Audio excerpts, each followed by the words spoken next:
In this exercise tutorial, I'm going to be quickly taking you through how to do a feet elevated hip thrust, and I'm going to be showing you how to do it on a bench. So I'm using a bench here. You don't have to use one. You can use anything that's going to replicate this exercise, like a chair. Just make sure it's something that's not going to move.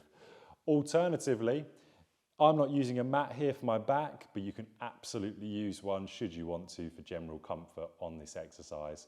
So what I'm going to do is going to bring my heels in contact with the bench. What you're looking for in terms of your start position is you're looking for a vague 90-degree angle at the knees. So once you've got that 90-degree or near enough 90-degree angle, you're going to bring your heels directly down. So I want you to try and push down with your heels. You should feel your hamstrings contract. Start to then squeeze your glutes.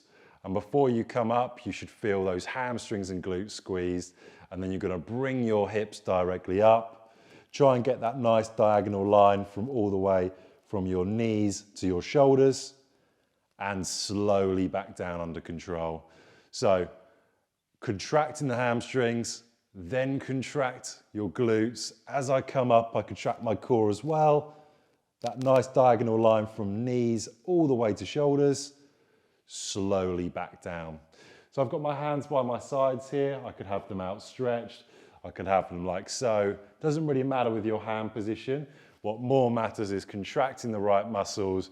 So squeezing those hamstrings by pulling those heels down into the bench. From here, squeeze the glutes, coming all the way up, hold, and back down.